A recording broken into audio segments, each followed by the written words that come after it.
Halo Pran, ketemu lagi. Assalamualaikum. Kali ini Mimin akan membedah salah satu nama yang baru masuk di jajaran manajemen Interlink.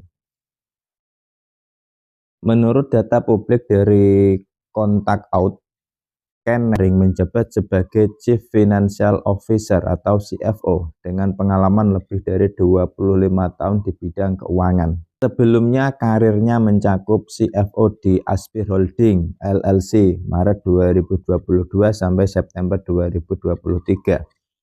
CFO di YMCA of Orange County Juli 2020 sampai Januari 2021. Pendidikan California State University Long Beach Sarjana Sains 1992 sampai 1995. Orange Coast College Associate of Art 1991-1992. Keahlian utama dari CFO baru Interlink ini adalah audit keuangan, konsultasi startup, operasional keuangan.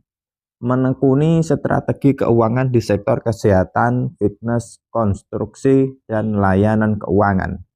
Berperan sebagai penasihat bisnis dengan fokus pada perencanaan pajak, analisis keuangan, dan pertumbuhan strategis bisnis independen. Jadi, Kenneth A. Timmering itu orang yang menekuni strategi keuangan di sektor kesehatan, fitness, konstruksi, dan layanan keuangan. Pekerjaannya fokus pada bagaimana cara mengatur uang dan membuat rencana supaya bisnis di bidang-bidang tadi bisa jalan lancar dan untung. Kalau berperan sebagai penasihat bisnis, berarti dia juga semacam teman curhat profesional untuk pemilik usaha. Tugasnya adalah perencanaan pajak, bantu supaya bayar pajak itu benar, tidak berlebihan dan tetap sesuai aturan. Analisis keuangan, lihat kondisi keuangan bisnis, apakah sehat atau ada kebocoran. Pertumbuhan strategis, kasih saran langkah apa yang bisa bikin usaha berkembang lebih cepat dan lebih besar, tapi tetap aman. Singkatnya, dia itu orang yang ngerti cara ngelola uang, ngatur pajak, dan nyusun strategi supaya bisnis yang mandiri bisa naik level. Pengalaman lebih dari 25 tahun di bidang keuangan, pernah menjadi CFO di beberapa organisasi termasuk Aspir Holding dan YMCA of Orange County. Pendidikan gelar sarjana dari Cal State Long Beach dan Associate dari Orange Coast College. Keahlian audit, konsultasi startup, operasional keuangan, strategi pajak, analisis keuangan. Bidang dan peran fokus di berbagai sektor seperti kesehatan, olahraga, konstruksi, dan keuangan.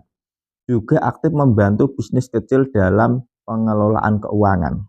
Menurutku ada beberapa poin penting yang bisa jadi bahan penilaian dia sebagai CFO Interlink.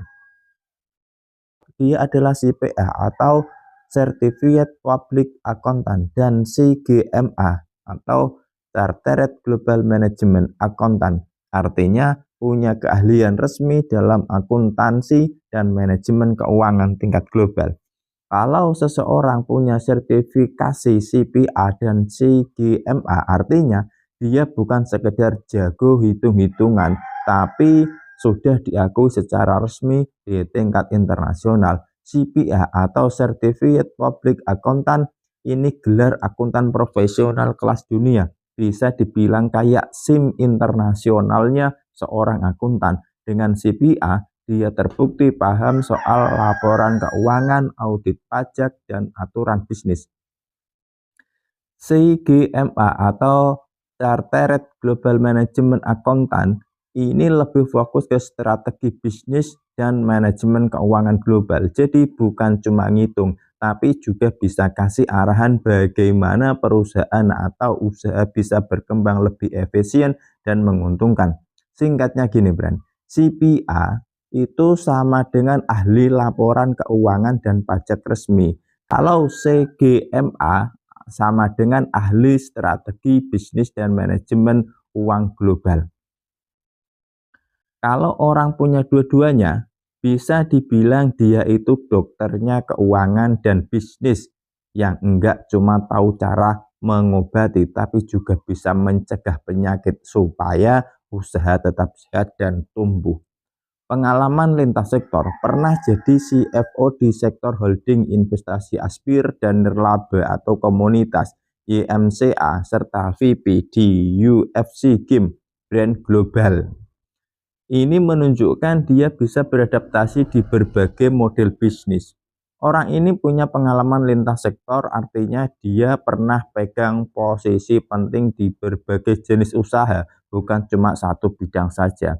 CFO di Aspir, dia juga orang keuangan paling atas, ngatur arus uang dan strategi di perusahaan yang pegang banyak bisnis atau investasi.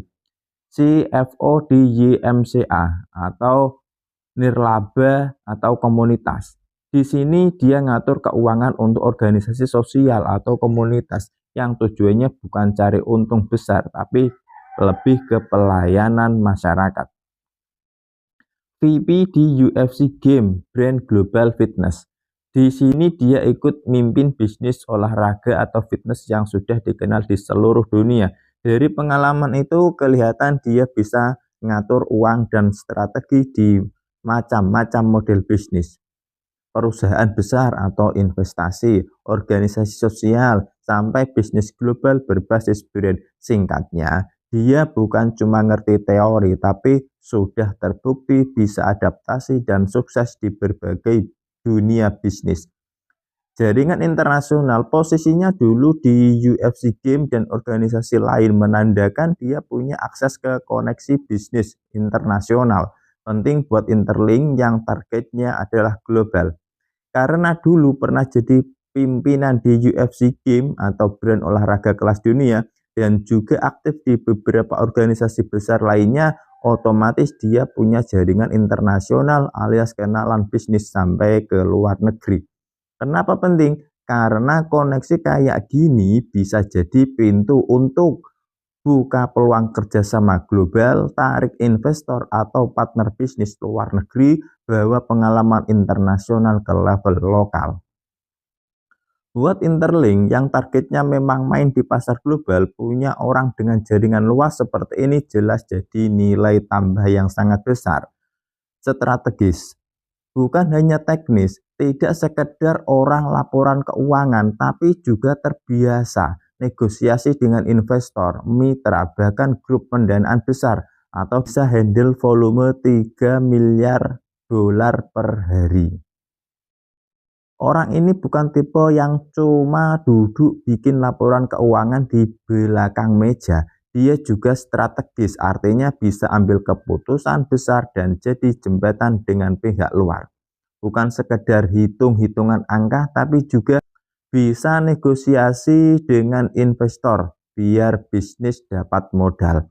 Bisa ngobrol dengan mitra bisnis besar buat kerjasama. Bahkan terbiasa mengelola arus uang dalam jumlah sangat besar. Katanya bisa handle sampai 3 miliar dolar per hari. Jadi dia itu bukan cuma akuntan, tapi lebih mirip arsitek strategi keuangan yang tahu cara menjaga uang tetap aman sambil bikin bisnis bisa tumbuh lewat hubungan dengan investor dan partner besar. Pengalaman di sektor kripto atau Web3 masih baru, belum ada rekam jejak panjang di blockchain atau crypto finance, tapi justru bisa jadi nilai tambah karena membawa perspektif tradisional keuangan yang dibutuhkan agar Interlink lebih kredibel di mata investor institusi. Interlink masih tahap membangun ekosistem. Sebagai CFO, dia dituntut bukan hanya urus laporan keuangan, tapi juga membuka akses pendanaan besar dan mengatur tata kelola transparan agar proyek dipercaya publik. Jadi kesimpulannya, Kenneth ini bisa jadi kartu truf Interlink. Dia bukan tipikal orang kripto yang cuma paham hype, tapi lebih ke ahli keuangan serius dengan sertifikat dan pengalaman global. Kalau benar-benar bisa memanfaatkan jaringan bisnis dan pengalamannya, Interlink punya peluang lebih besar untuk dipercaya investor besar dan institusi. Tapi tantangannya adalah sejauh mana dia bisa adaptasi ke dunia kripto atau Web3 yang ritmenya jauh lebih cepat dan penuh risiko dibanding sektor tradisional. Nah, kita tunggu sepak terjang dari Kenneth ini, apakah dia mampu membawa Interlink ke depan dengan lebih cepat. Oke, cukup sekian. Wassalamualaikum warahmatullahi wabarakatuh.